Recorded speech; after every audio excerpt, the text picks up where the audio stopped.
welcome to our final episode. Our final fantasy episode. Nice. Well, I was worried for a second there. This is episode 10 of the best games, period.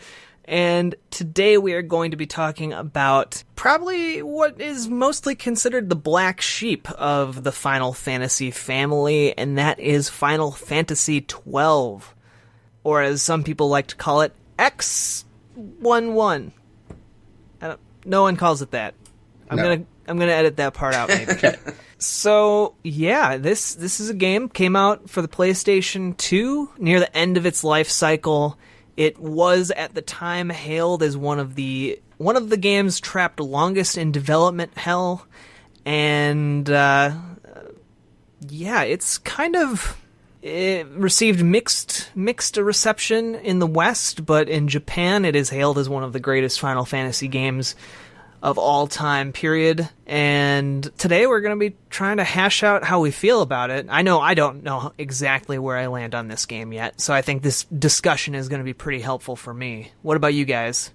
Well, I haven't played it, so I'm going to just kind of sit on the sidelines for this one. I did some research, and I will say that the story is interesting, and the characters and setting are really interesting. Very Star Wars-y. Very, Phantom Menace-y, a little bit. But not... So, you don't know much about Final Fantasy, is not what you're in, saying. a bad way. No, I don't. Wait, what do you mean that it's Phantom Menace-y? Do you just mean it takes, a lot of visual cues from Do you mean Phantom Menace? The weird costumes? Yeah. Yeah. Okay, I see. The visuals. Again, that's Final Fantasy, though. Okay. That's all I know. So I'm just going to kind of sit on the sidelines and see what you guys come up with. All right. I guess personally, I think Final Fantasy XI is, amazing in its own way. But do I think everybody should play it? We will see. Yeah, I'm kind of torn on this game. At the time, when it came out, it received Game Trailer's highest review score ever, 9.9 out of 10, which is, I think, the closest they ever got to giving anything a 10 up until that point. And Famitsu, a Japanese magazine that's notoriously stingy with its review scores, gave it a perfect score, which its legacy is not that star-studded, so it's very strange to me in a way that, looking back on it, I guess I think of it as a cult classic, but it is, at the time, it was regarded as one of the best Final Fantasy games ever, surpassing 10, 7, 6/3, and I don't know, that strikes me as odd, I guess. Fun fact / full disclosure, it was my first Final Fantasy game that I played. So, oh, okay. I didn't know that. Yeah. Maybe you can walk us through that. Through my first game or the entire game? I want Daniel to tell us the story. Oh, God. Yeah. Can you tell us about Nebraska fighting Damascus, Daniel, please? No, I can't. I didn't make it all the way through all the cutscenes, so I just saw the first 2 hours of cutscenes. So there's this kid. There's 6.5 hours of cutscenes in that game, just so you know. Yeah. Are any of us confident in telling the story of that game? I mean, I could do a fair job. Yeah, you guys have to do this. I don't know. I would still like to hear you try. There's a kid, that would be hilarious, and his family is killed. I think. Crap. Something happens, and there's this other guy that he kind of looked up to, and then that guy betrayed him, but then he didn't betray him, and then they joined up, and that's all I know. I don't remember the rest. Well, that's it. End of the show, folks. We're done. Wrap it up. We're going home. I think one of the cool things about Final Fantasy XII is that it's a really political drama. Like, it's all about the relationship between these two giant superpowers. It's basically kind of an allegory for the Cold War, and the protagonists are all from a country that the two are kind of fighting over via sketchy political maneuvering. And then it kind of takes the traditional Final Fantasy thing and kind of goes to a more religious / fate-oriented thing, because most Final Fantasies are about, like, you know, bucking your fate, your destiny, you know, seizing control for the humans, and, you know, forging your own path. And Final Fantasy XII is no different. And I mean, like always, spoiler warning. We're gonna get into spoilers, but basically it all comes down to there's an invisible race of immortals that kind of pull the strings of history for some reason. Mm-hmm. It's kind of sketchy as to why. They just kind of do. They're probably bored or something. And they're immortal. What else do they have to do? Right, exactly. And one of them kind of goes rogue and allies itself with kind of the evil nation. And I'm saying that in air quotes. And teaches them how to make this super powerful material that they can use to power their ships and stuff. Yes. And the neutral nation's leader, who's a princess that everyone thought was dead, kind of goes on this quest to essentially destroy the source of that power, both for the good immortals that are kind of trying to help her, and for this rogue immortal / the king of this empire, the emperor, I guess. There are some nitty-gritty details, I guess, in there that I'm kind of glossing over. I'm glossing over an awful lot. I was going to say, there's a lot that you're glossing over there, but yeah, I mean, more or less. In the interest of, you know, saving time. Yeah. This princess has the help of this disgraced knight commander who was basically framed by his twin brother, who works for the evil empire. And he's been imprisoned for like 2 to 3 years for assassinating the king, but he didn't actually assassinate the king. And he teams up with the princess, and then there are these 2 sky pirates who kind of help shuttle them around, Balthier and Fran.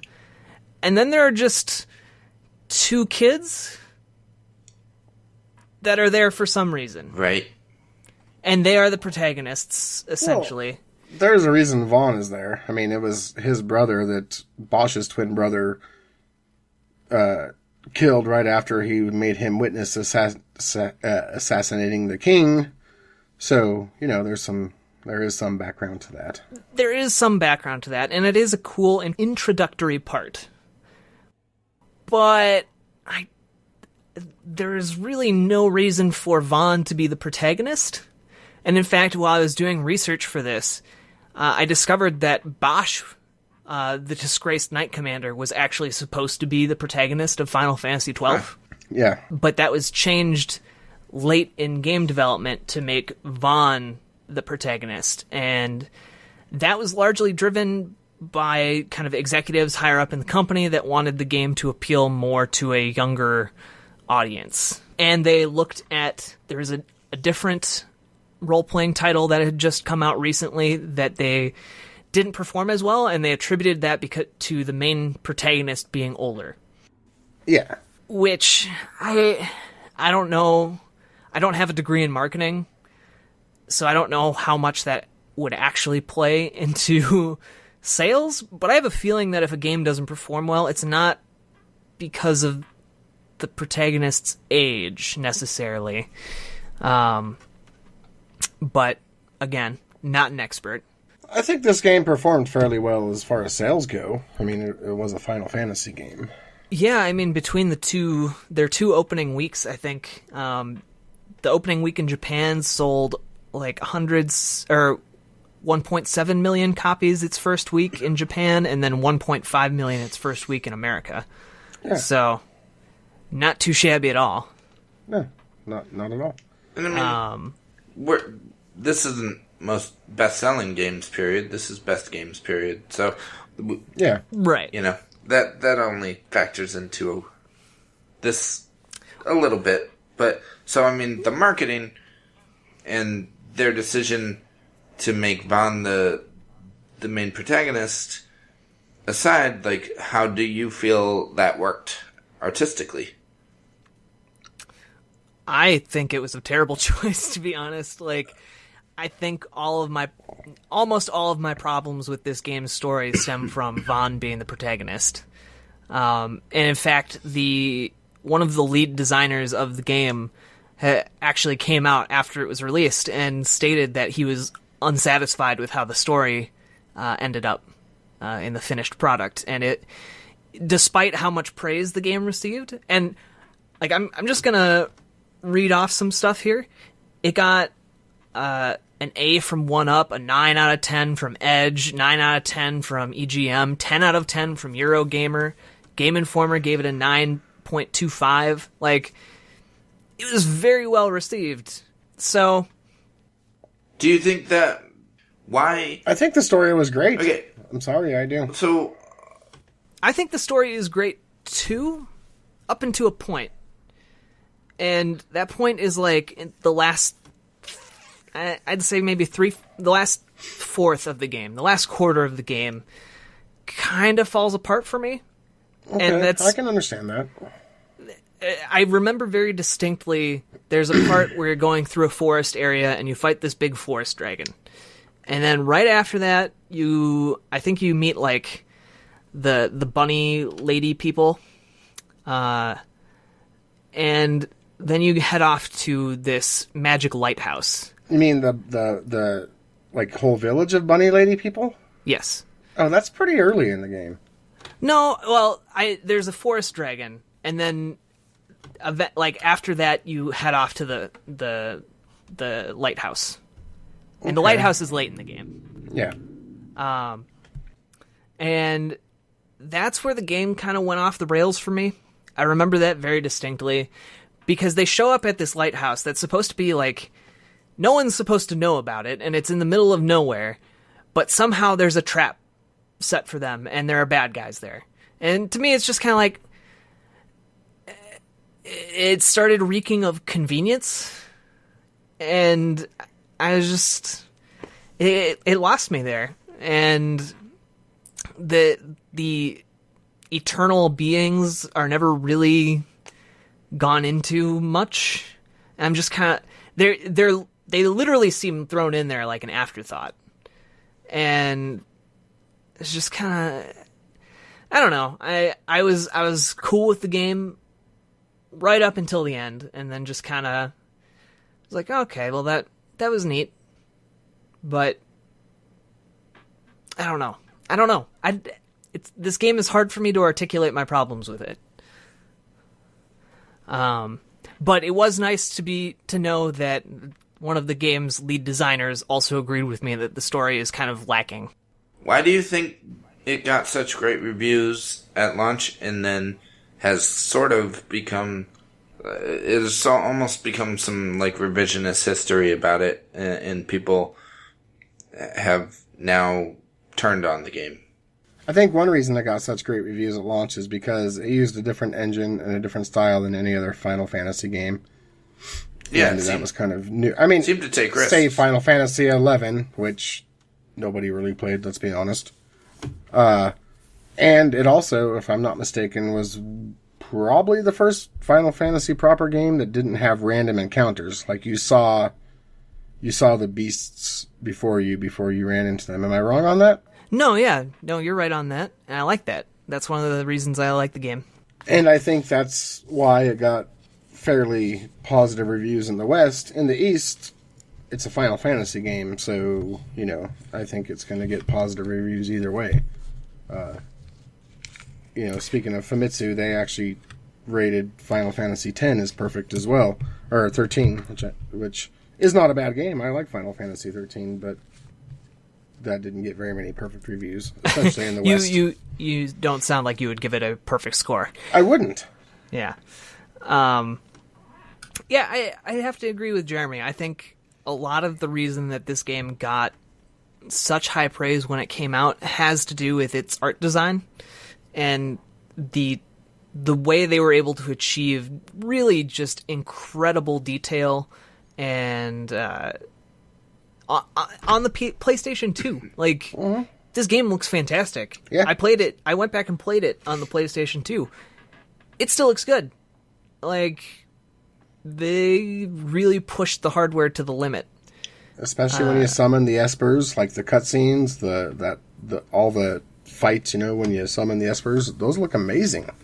Yeah, and honestly, it's that combined with being able to see all your enemies and the active battle system, and the AI that they implemented in this game really just make it feel very fluid. And I don't know, some people when it came out complained that the game was a little bit too much like an MMO, which Final Fantasy XI had just come out, so that's what everyone was comparing it to, and I think that's a little bit unfair. I think the gameplay is much better than your typical MMO, and has a lot of depth to it. I especially like the Gambit system, which is their whole... basically, you create a bunch of, I guess... No, well, I'm trying to think of a word. I can't remember it. You basically create a set, some set move sets, whatever you want to call it, for the rest of your party. You can transfer between party members in this game, or you can use the Gambit system to set up what they're going to do when you aren't controlling them. So you can pick somebody to heal you. You can pick somebody to attack. You can pick somebody to focus on magic more than physical attacks. It takes some management, it really does, to do it well, and you kind of need to be able to do it sometimes to be able to get to defeat some bosses.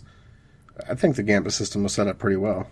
Well, yeah, I mean, it's a set of you can go into a lot of detail, like if X party member is poisoned, give them an antidote. If X party member is blinded, give them eye drops, or cast, Asuna or whatever. It goes into a lot of detail, and you can set up to 12 different conditions for these different party members, and that's, I don't know, it once you get it all set up and it's working properly, it feels really good. It feels awesome, actually. It feels useful. It does take a pain. I mean, it is kind of a pain to understand what it's trying to do and set it up, kind of like Dragon Age. When you first set up your party to do certain things when you're at a certain level. Yeah, and Dragon Age Origins at least was actually really influenced by Final Fantasy XII. You can see that, yeah, definitely. Yeah, it feels more like a tactical RPG than a traditional turn-based RPG, and that's something that I appreciate a lot. Do you think that's part of why Final Fantasy fans don't like it? I think, depends on the Final Fantasy fan. Because it seems like Final Fantasy XI aside, seems like this is where they started to experiment with their fighting systems a lot more and move away from the traditional turn-based combat that they always had. And then they had 13, and now, look at 15. So there wasn't strict turn-based combat, and there weren't the random encounters. So, Final Fantasy purists were a little bit upset by that. Indeed. Yeah, I think there are two kinds of Final Fantasy fans, to be completely honest. There are the people who are super all about, 6, 7, sometimes 9, and then 10. And, that's like a series of 4 games that are really one of the major cores of the Final Fantasy fan base. And then you have the Final Fantasy fans who are super into Final Fantasy Tactics. And Final Fantasy Tactics was a PS1 game that we may or may not talk about on this podcast someday.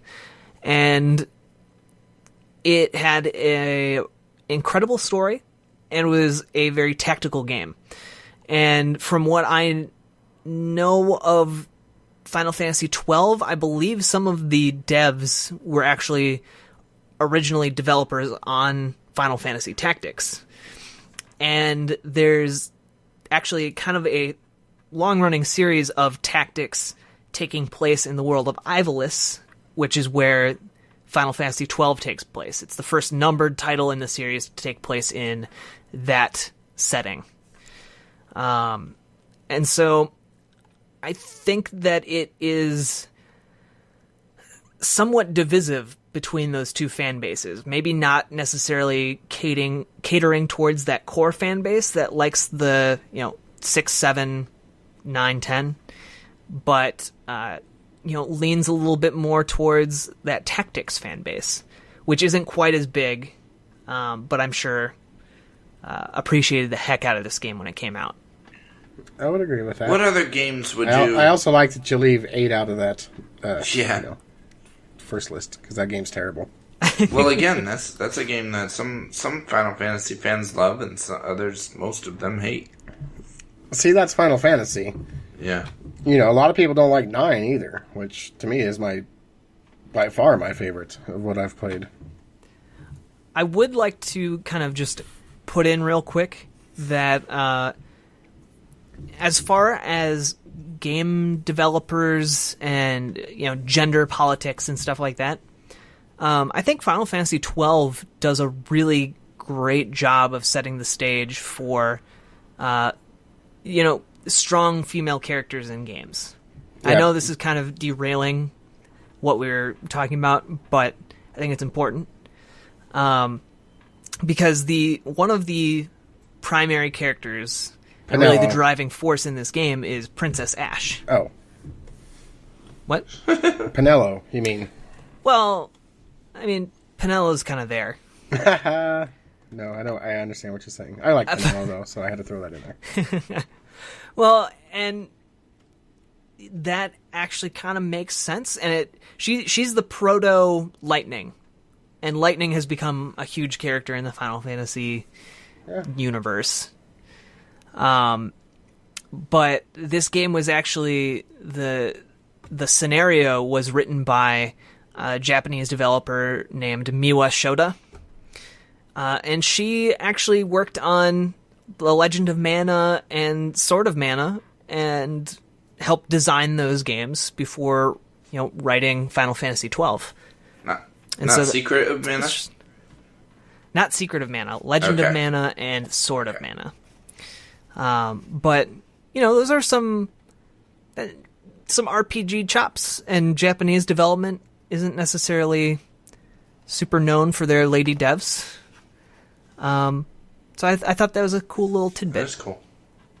That's a good contribution, I think, to ladies in gaming.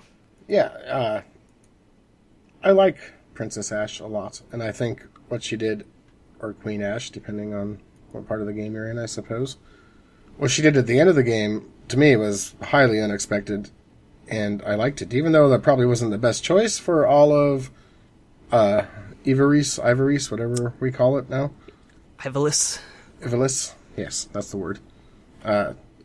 It was cool because she did it on her own free will. She got rid of the weird overlords in heaven and the prince that she married that got murdered in front of her eyes, that they were, using to direct her throughout the game. Guys, this is really freaking and weird. Made her own choices. I think you need to go into a little bit more specifics just for people who are listening. At the end of the game, they come to this place that houses this huge stone, or this huge mine of all these stones, that is basically the power throughout the game that corrupts other people and makes some more powerful. And the evil empire, as Jack called it earlier, has found a way to make this stuff to make it without it actually being real. And that's the power that makes all the bad guys even badder and more powerful and strong, and they are hard to defeat. And she can either, when she gets there, she can either choose to destroy it or accept it, and she can then use that power to defeat other people. Oh, so like she basically chooses. Side? She basically chooses to accept it, and she wants revenge on all the people that have harmed her, not because it's the right thing to do, but just because she's pissed off. And I think that's awesome. I mean, eventually somebody grabs the sword from her and destroys the stone, but yeah. She has a meeting with these eternal beings, and they're like, yeah, one of our guys is kind of screwing things up in your world, so here's this sword that can, cut through pretty much anything. Have fun. And she, uses that power throughout the game to kind of, gain an upper hand. And eventually, they destroy the Sun Crest, which is like the thing that the Acuria, these eternal beings, have been kind of pouring their energy into and kind of pulling strings using the power of that. Yeah, the story is highly complicated, but that's a Final Fantasy game. I mean, yeah, and it makes a lot more sense when you have 100+ hours to digest the tidbits of information they give out. Correct. Which is kind of why it's hard to talk about Final Fantasy games, just in general. They're very dense. But she, like Bosch, everybody thought she was dead at the beginning. You actually don't find out who she is for quite a while. Yeah. And there's lots of weird, plot twists and turns, like Bosch's twin brother and the Vaughn prince in disguise. Yeah, Vaughn looking just like Rex, not from Mass Effect, but Rex from, his older brother. Yeah. And just other stuff. The judge that went missing for many, many years and then shows up, and then the double crossing when all the judges finally have to decide if they're on Vane's side or not Vane's side. Vane's little brother being kind of odd and weird, and you're not knowing who he's going to side with. It's very political. There's a lot of different ties and allegiances and weird codes of honor, and it's very dramatic, and it works for the most part. Yes. It trips up in a few places, but for the most part it works. And Daniel, you kind of compared it to Star Wars earlier. Well, yeah, I only said that one because it sounded like the dark side versus the light side, but also because I remember you saying last week that it's basically the Star Wars of Final Fantasy. Yeah, it really, I think it really is. Like, it even ends with a giant climactic showdown between two fleets of airships. With a tiny airship being able to fly into the one spot nobody else can, so they can destroy the big one. Oh my gosh, I get it now. I totally get it. And there's all, a mysterious energy force that surrounds and penetrates us and binds the world together. Like, there's... It's almost, a repudiation of midichlorians, rejecting that, the Force has a will, because in this game they literally kill the will of the Force. Mind blowing. But yeah, I mean, there's a princess, there's empires, there's a time of strife and struggle, there are weird creatures, there are bounty hunters, pirates, smugglers. It's in a lot of ways it's the fantasy equivalent of Star Wars. Okay. That's one of the reasons I really love this game. The story is really great, really, really great up until where I think it kind of slips up a bit at the end. And the artistic presentation of it is really unmatched. this is probably one of the last games where Square Enix was like, we're going to sit down and create custom tools just for this Final Fantasy game. And most of the development time for this game was poured into the development tools to make it. And I have a feeling that it probably didn't make them as much money as it could have, just because it took so long to make those tools. And right after it came out, they had to move over to next-gen development. But it's really something to look at. Plus, the gameplay is really... I think it's really solid. I would agree. Yeah, talk about the gameplay a little bit more, because how does it rank against other RPGs and other Final Fantasies? What did it do that was interesting? What did it do that was, like, innovative? Well, to me, it was real. I mean, it honestly was one of the first RPGs I ever played, and certainly the first one I ever finished, besides Kingdom Hearts.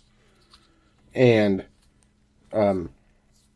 so quick little side story. I didn't know much about Final Fantasy, and I was over at my friend Matt's house one day, and he had bought this game, and he wasn't a big RPG fan, and I was watching him play it. And it was pretty early on in the game, like they were in that one city when they had to... This is going to sound so generic. But it was after they had escaped the prison, like at the very beginning of the game when they first met Fran and Balthier. Mm-hmm. And then they found that there was another passage into wherever they had to go at that point. And I was watching him play it, and it just amazed me at the scope. I guess the scope of it amazed me. The monsters they had that he was fighting, and he didn't really like it at all. And I'm pretty sure he took it back to GameStop or traded it in. So a couple weeks later, I go into GameStop, and this poor guy, Jet, as you all know, I was a fairly new gamer in 2006. And I'm bugging him, with all these questions about Final Fantasy, and finally he's like, you have 7 days to bring it back if you don't like it. I'm like, okay. So I bought a used copy, shame on me, and played it, and I hadn't played RPGs, I didn't know much about Final Fantasy, if anything, and I really enjoyed it. And maybe that's why I hold it personally, in high regard compared to other Final Fantasy fans, is because it was my first Final Fantasy experience. But the gameplay is, you run up to these beasts and monsters you see, and sometimes, it's just after the cutscene you end up fighting a boss. And you can do so many different things. It was very similar to Kingdom Hearts to me in that way. Although, now, knowing what I know, I wouldn't call it real similar. But you could choose attacks, you could choose magic. There, you had to make sure other people could cure you if you got sick, or were low on HP or whatever. And the production value was unlike anything I'd seen in most regards at that point. And not that Kingdom Hearts wasn't high in production value, but this looked more quote-unquote realistic. And from what I knew of Final Fantasy, it was pretty much just a bunch of pixelated characters, and this was not that. And that's one of the many reasons I enjoyed it. But the gameplay, to me, was fluid, I felt, compared to the other RPGs, save Kingdom Hearts, that I had tried. And I thought it was great. And after that, I began exploring other RPGs, other Final Fantasy games, and while I don't love them all, I would not have ever done that if it wasn't for this game. Wow. That's cool. Yeah. Yeah. Jet deserves a raise, GameStop, by the way. You think Jet still works there? I know he does. I see him every time I go to Kalispell. Yeah. Yeah, I think it's worth noting that this game was made during the period when Square and Enix merged. Became Squeenix.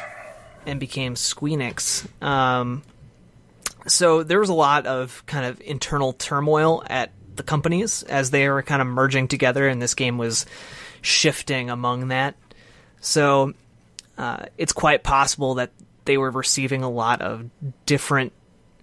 differing feedback on what they were doing while they were making the game.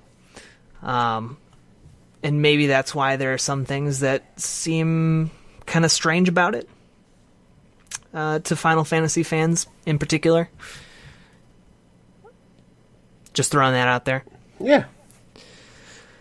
I mean, I understand now why the traditionalists didn't love it. I mean, I do get that. Right. But at the time, it didn't matter to me, so... Exactly. I will say that there is a...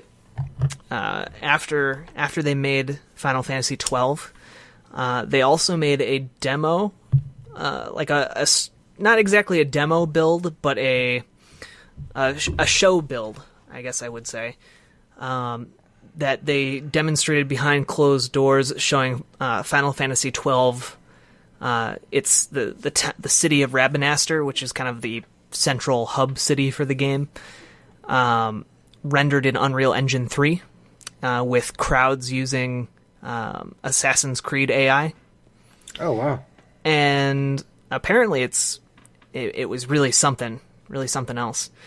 But that was to demonstrate, I guess, how much time they could save if they didn't internally develop their own tools.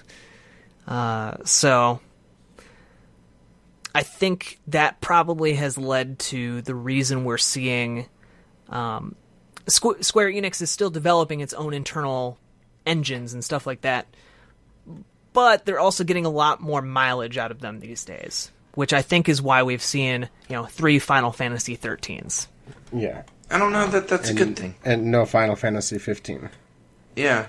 I don't think it's a bad thing. I think that's probably just indicative of where game development is heading for AAA stuff. No, I just mean specifically in their case. Like, I don't know if they've been really making the best of it.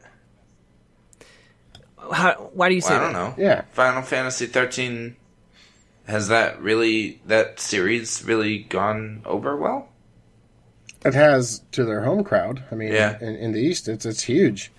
I think it's and definitely I don't think sold they're terrible well. Games. I've played all 3 of them, and I don't think any of them are bad. Okay. I'm just asking from my perspective. It just didn't seem, from what I'd heard, didn't seem to be successful. I'd become a Final Fantasy traditionalist by the time I got to really play those games, so it was different then. I mean, that's the reality. Yeah, I mean, I think they've sold pretty well, each one. So they definitely recouped some of their money that went into developing the engine and stuff for Final Fantasy 13. So if I had to guess, Final Fantasy 15 is probably going to do something similar to that. I think it'll be Kingdom Hearts, Final Fantasy 13 kind of mashed up. Not Kingdom Hearts with Disney characters and whatnot, but you know what I mean. Right. As far as gameplay mechanics. And I think it'll be really interesting to see how their Final Fantasy VII remake does, especially since they're splitting it up. I think depending on how that goes over, we might even see more of that going on in the future. Yeah, I don't know how to feel about that, but I'm pretty sure I don't want that. Although, but we'll see. I mean, I'm going to hold judgment. As kind of a throwback to one of our earlier episodes, do you guys think that episodic approach to Final Fantasy VII might be at least in part attributed to stuff like The Walking Dead and Telltale? It's hard to argue against it, but they're not the same type of games at all. I'm not arguing that, like, if it's going to work as well. No, I know. But, like, their decision to do that? Yeah, probably. Yeah, do you think they were looking at Telltale? They also...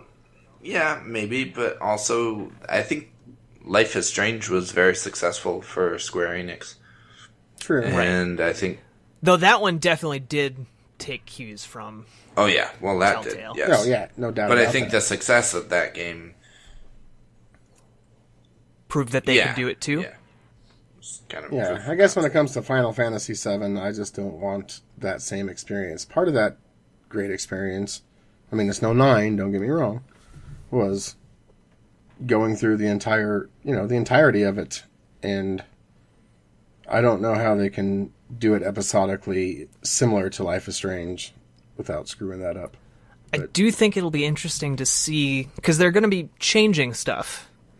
I think it'll be interesting to see if they do something interesting and unique with that opportunity. Yeah. You know? Yeah. Maybe something a little meta. By the way. Yeah. So Final Fantasy 12. Well, I mean, it's all related. It's Square Enix and Final Fantasy and all that.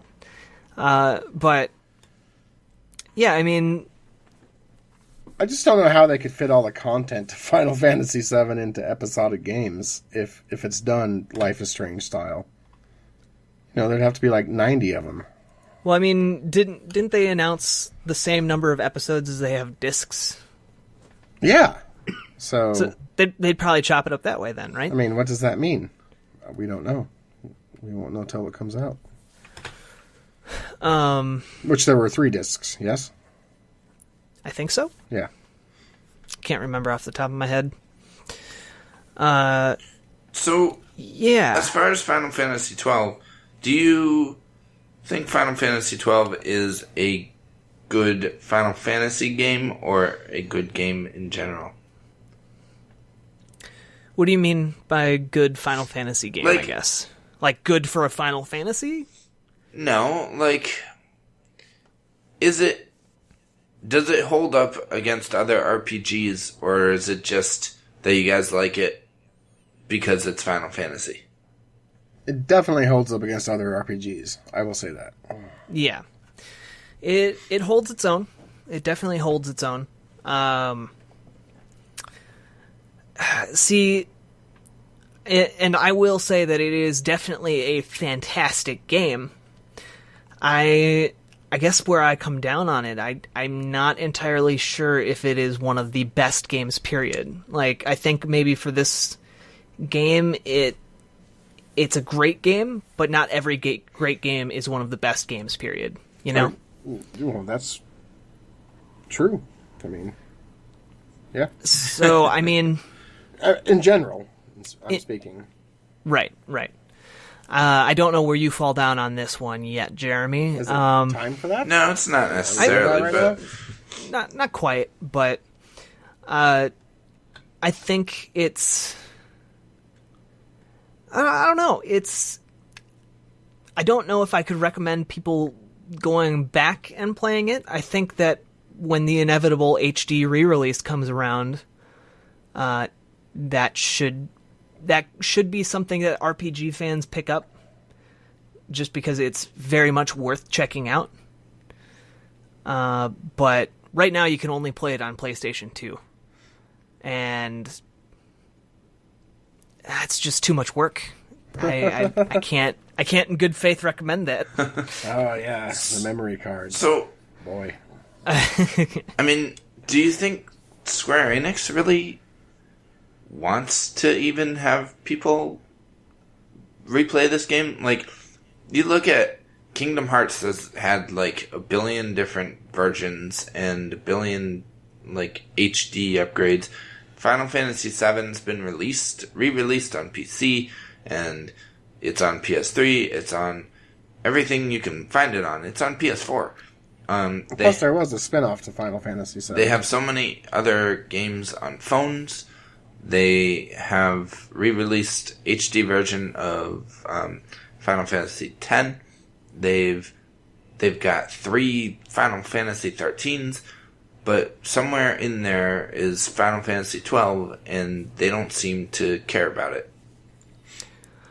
I think, honestly, here's what I think it is. I think it's way easier for them to release HD ports of their classic titles. I think it's way harder for them to do that for PlayStation 2 stuff. Like Final Fantasy X and Kingdom like Final Hearts. Fantasy X and X 2. Yeah, which most Final Fantasy fans would agree that 10 is way better than 12. And if they could cash in on that, they would have. Right. Well, they did. Right. Was that released? Re-released? Yeah. 10/10/2 remaster. They're bundled together. Well, shows what I know. So then what's the holdup on 12? I think 12 is on the way, actually. Okay. I'm pretty sure they've announced that they're working on that. Oh, all right then. But I do, since we're talking about kind of spin-offs and stuff like that, and remakes, there was a spin-off for the DS of Final Fantasy XII Revenant Wings, I think. Yep. About Vaughn and Pinello running off to be sky pirates. Yep. And which I think was pretty mediocre from what I remember. However, interesting bit of video game trivia. There was a third spin-off, or a second spin-off, that was kind of supposed to be a really substantial, like, kind of almost make it a trilogy of games that were related to Final Fantasy XII, called Fortress. And that was being developed by Grin. Do you guys remember that? Does that ring a bell for either of you? Grin's Fairy Tales? Maybe. No, the developer. They're probably best known for Tom Clancy, Ghost Recon, Advanced Warfighter. Okay, yeah. They did that and then Advanced Warfighter 2. I think they did a few other games, but those are kind of their better known ones right there. They were attached to Fortress, and from what they said, it was pretty much almost done, but Square Enix lost faith in the project and canceled it, and then didn't pay Grin, and that basically caused them to shut down because they couldn't operate anymon Huh. No, I did not know that. So I actually think Advanced Warfighter, Ghost Recon Advanced Warfighter might be a game that we talk about on here one day, because I like that game a lot. Not before we talk about the original Rainbow Six, Jack. Not before then, but I do think it is worth talking about. Did that not come out before Rainbow Six? No, it did not. No. But no, I agree with you. I love Gra. But yeah, it's strange to me that a spin-off of Final Fantasy XII sunk an entire pretty well-regarded studio. Yeah, that's crazy. See, you learn something yeah, on Best Games period. You do. For sure. We're educational. Grin, look Can we it up. get tax breaks for that? For being educational? No, but we can start a Patreon. Well, yeah, we could. We need to do that, and you guys need to pay for it. Not you guys, but all of our listeners, because I do not like my job these days. So yes.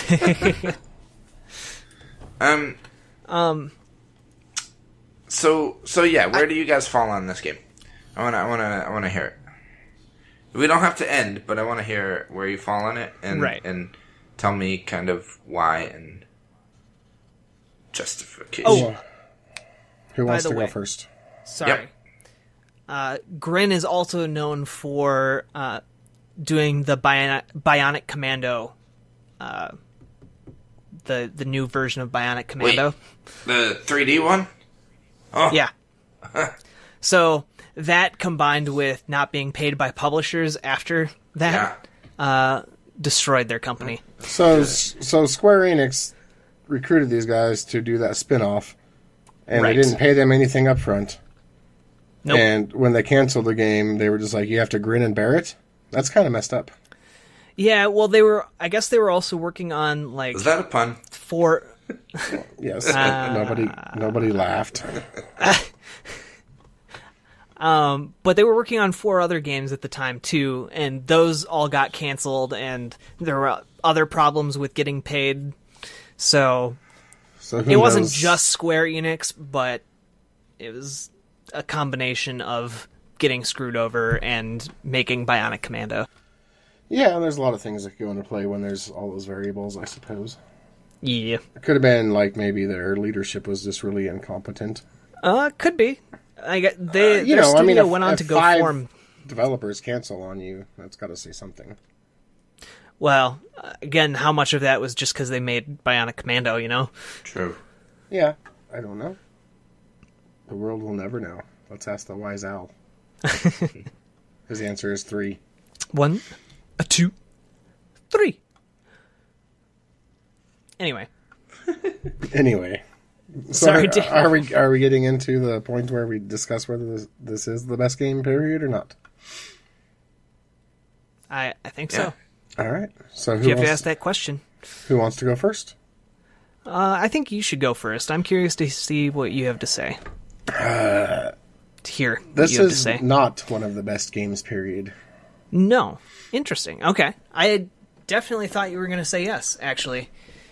I was last week, but then after watching 6.5 hours of cutscenes and reading up on it and remembering all the stuff, it's a great game, and it's one of my favorite games, and it's one of the things I think people that love Final Fantasy should play, but I don't think it's for everybody. I really don't. Why? And why? Why do you think that? I guess because you don't have to play this game to appreciate Final Fantasy. That's kind of what it boils down to for me. If you're a huge Final Fantasy fan, then yeah, I think you should absolutely play this game. But the thing about Final Fantasy is, and this is something I also didn't know until I bought Final Fantasy IV, which was the second game I played after 12, was that none of them relate to each other, like, at all, other than Cid, you know? Yep. And maybe some attack names and things like that, you know, some of the beasts like Bahamut and whatnot. Yeah.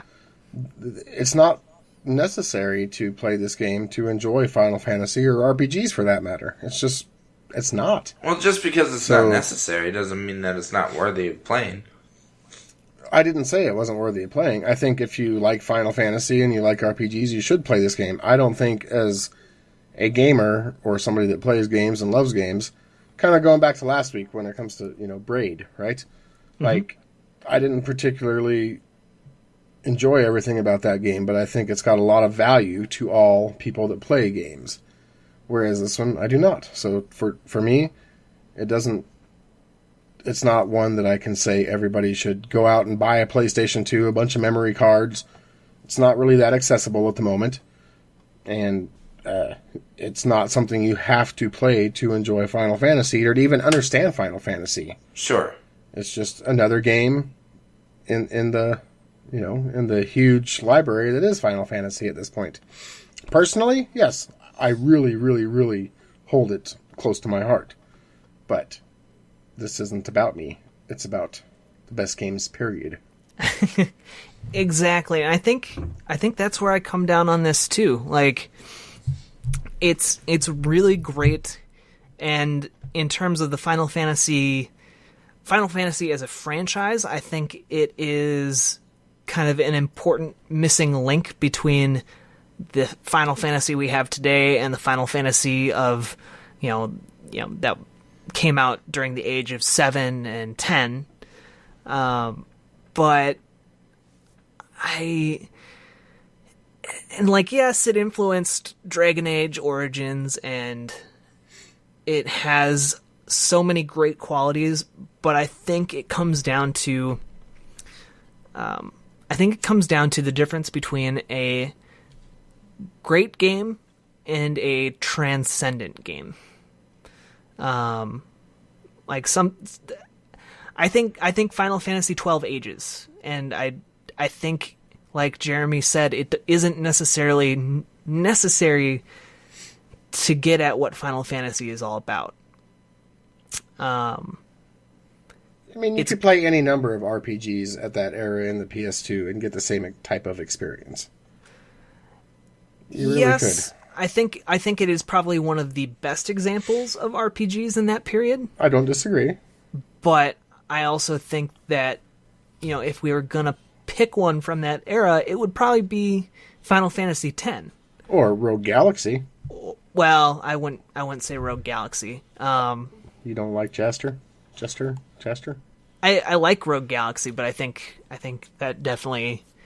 I think if I were to pick a JRPG that would be transcendent, it would be either Final Fantasy X, which I haven't played, full disclosure, or Tales of Symphonia. Oh, well, yeah. That one's pretty great. Those are the two I think are probably the best JRPGs of that, you know, system era. Yeah. But I think Final Fantasy XII comes really close, and I think it does a lot of really daring and bold things that really push the Final Fantasy series forward into uncharted territory, which I think is really cool. And the story's really interesting, really well put together for the most part. It's absolutely gorgeous. Literally every character, everything is just a joy to look at. So I understand why it won tons of Game of the Year awards when it came out. It did? But it did. Got Game of the Year from, I think, Eurogamer and IGN and a few other places. What else came out that year? What year? Guitar Hero 2, Okami. Oh, okay. 2006. Oh, Okami! We got to talk about that game at some point. Sorry. Side note. Yeah, that was a weird year. Yeah. Yeah. So, I just don't. I think it's great, and it's one of my favorite RPGs. But I don't. I think it might be game of the year for 2006, but I don't think that necessarily makes it. I remember one of the best all that games, now. Period. Actually, I remember thinking Okami was better than Final Fantasy XII. Even though I like them both very much. I haven't actually played Okami, so maybe I'll have to play that and I can have a good... Okami is literally, I'll say it right now, one of the best games, period. Ever. Oh, we'll have to do an Okami episode and give me a reason to actually play more of that game, because I only got a couple hours in. I know. Because it's awesome. Well, what do you think, Daniel? I mean, you can still make a call on what your opinion is. I like that it was trying something different with the gameplay formula of Final Fantasy. I like the world.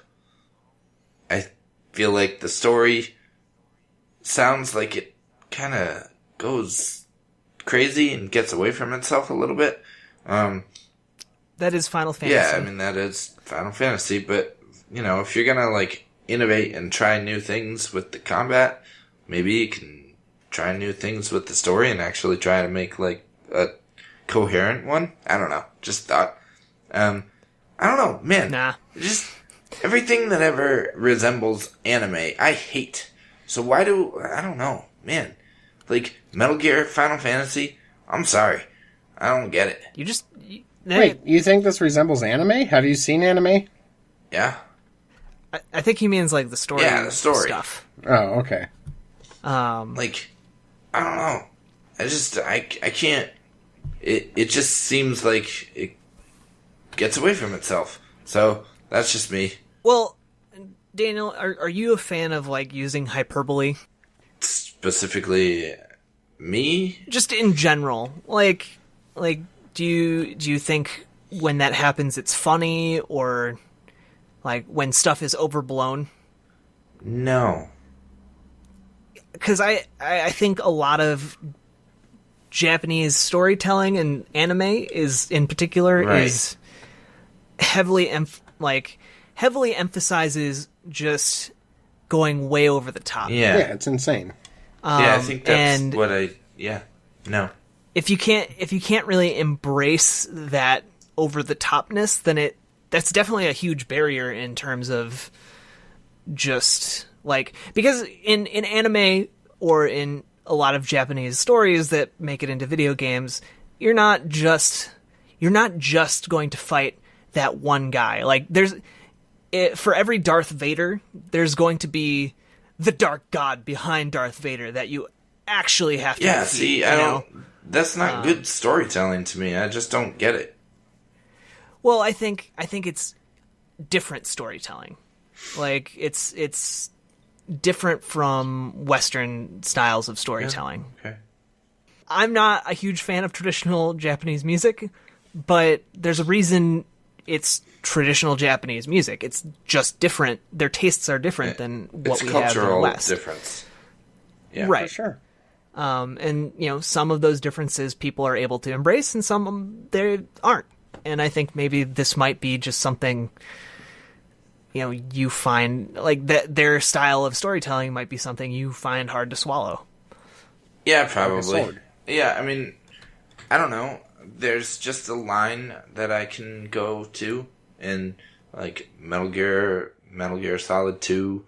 Like those games didn't quite cross that line for me. And you know, I'm playing Final Fantasy VII right now, and it'll be interesting to hear your take on that game after you finish. Yeah, what I've seen so far seems really touching and interesting, and just seems to have a real focus on the characters. There doesn't seem to be anything crazy. They're kind of world building at the point where I'm at now. Probably like it'll get a little bit 3 crazy. hours in, but I'm sure it does get crazy. So I'm curious to see how I like it when I get there. But I don't know. Although it seems more practical crazy, I guess, thinking back. It's not... I don't know. Now I'm getting... Yeah. I think you're right. I think there's like I said, there's a fine line, and seems Final Fantasy XII is one on the other side of that line. I don't know. Yeah. It's odd to me that you can accept Metal Gear Solid 2 which features a naked flipping man running around hiding his junk and vampires. Yeah. Which is, incidentally, what I'm doing right now. The vampire part, that is. Yeah, but honestly, I was fully prepared to call this one of the best games, period, at the beginning of the week. But, you know, thinking of the integrity and objective of the show, I just can't bring myself to do it. All right. And from your arguments, it doesn't seem... You know, it doesn't... From what you both said, it doesn't seem like it'd be one of the best games, period. No. Yeah, doesn't make it not a good game or a great game. Just not... It's not one that you have to have in your library at the end of the day. I was definitely on the fence when we started this episode, and since I haven't actually said no to any of the games we've done yet, and I was actually surprised that I came down as a no on this as hard as I did. So we have a consensus where we all agree on a no. This is a first, yes, obviously. Yeah, I'm surprised. Jack, Jeremy, thank you for joining me tonight on this journey through Final Fantasy. You're welcome. All 12 of it. And thank you, good listener, for joining us. Let us know on Twitter, @BestGamesPeriod, on YouTube, when the show goes up on YouTube, The Best Games Period. Let us know on Facebook, Game Informer, Extra Life, however you read the blog, however you hear about the show. Let us know what you think of Final Fantasy XII, because we're curious. If you disagree about both of Jack and Jeremy's consensus and my consensus, whatever, the whole group's consensus, that... I believe that's the definition of consensus. Is a group, right? So anyway, our decision that it's not one of the best games, period. If you disagree, let us know, because we want to hear what you all think about it.